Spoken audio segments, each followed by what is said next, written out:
الحمدللہ رب العالمین والصلاة والسلام علی سید الانبیاء والمرسلین وعلی آلہ واصحابہ اجمعین، اما بعد فاعوذ باللہ من الشیطان الرجیم، بسم اللہ الرحمن الرحیم۔ پڑھیے صلاۃ والسلام علیک یا رسول اللہ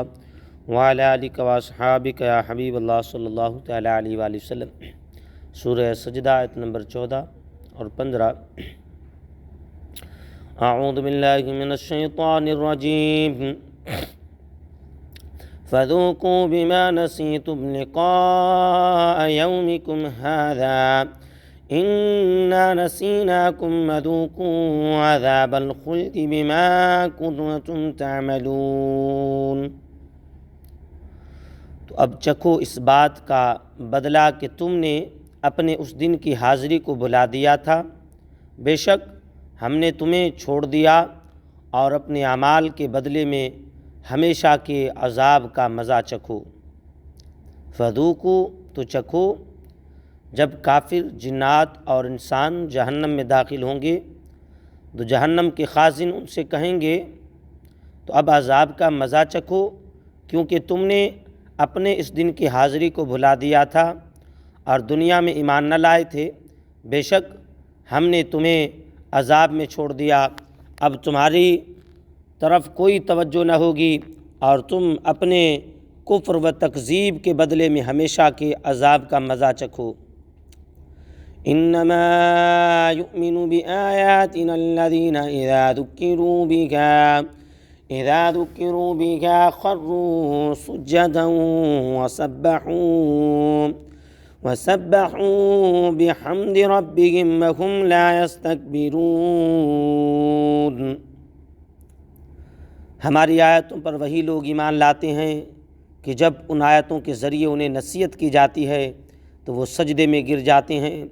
اور اپنے رب کی تعریف کرتے ہوئے اس کی پاکی بیان کرتے ہیں اور وہ تکبر نہیں کرتے۔ انما یؤمن بآیاتنا، اور ہماری آیتوں پر وہی لوگ ایمان لاتے ہیں۔ اس آیت میں اللہ تعالیٰ نے اپنے حبیب صلی اللہ علیہ وسلم کو تسلی دیتے ہوئے ارشاد فرمایا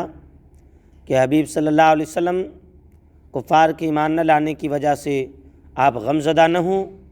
آپ پر اور قرآن کی آیتوں پر وہی لوگ ایمان لاتے ہیں جو قرآن میں غور و فکر کرتے اور اس سے نصیحت حاصل کرتے ہیں، اور یہ وہ لوگ ہیں جب قرآن کی آیتوں کے ذریعے انہیں نصیحت کی جاتی ہے تو وہ خشوع اور خضوع سے اور اسلام کی نعمت نصیب ہونے پر شکر گزاری کے لیے سجدہ میں گر جاتے ہیں اور اپنے رب عز و جل کی تعریف کرتے ہوئے اس کی پاکی بیان کرتے ہیں اور وہ اس کی عبادت کرنے سے تکبر نہیں کرتے۔ اس آیت پاک میں سجدہ تلاوت بھی ہے اور تمام پر پھر سجدہ تلاوت سننے کے بعد واجب بھی ہوتا ہے۔ اس آیت کریمہ میں اللہ تبارک و تعالیٰ نے ارشاد فرمایا، پہلے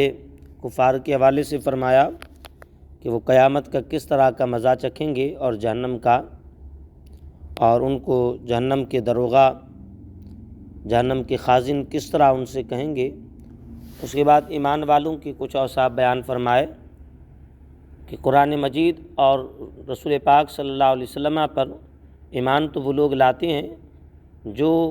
قرآن جب ان کے سامنے پڑھا جاتا ہے، انہیں قرآن کے ذریعے جب نصیحت کی جاتی ہے تو وہ عاجزی اور انکساری کے ساتھ اللہ کے حضور شکر گزاری کے لیے جھک جاتے ہیں اور اللہ ہی کی تعریف پاکی بیان کرتے ہیں اور اسی کی تعریف کرتے ہوئے اس کی پاکی کرتے رہتے ہیں، اور وہ تکبر نہیں کرتے، بڑا پن نہیں دکھاتے، اس لیے کہ وہ بڑا تو فقط اللہ وحدہ لا شریک کو مانتے ہیں اور تکبر ان کو معلوم ہے اللہ اور اس کے رسول صلی اللہ علیہ وسلم کو ناپسند ہے، اس لیے وہ تکبر کے قریب نہیں جاتے۔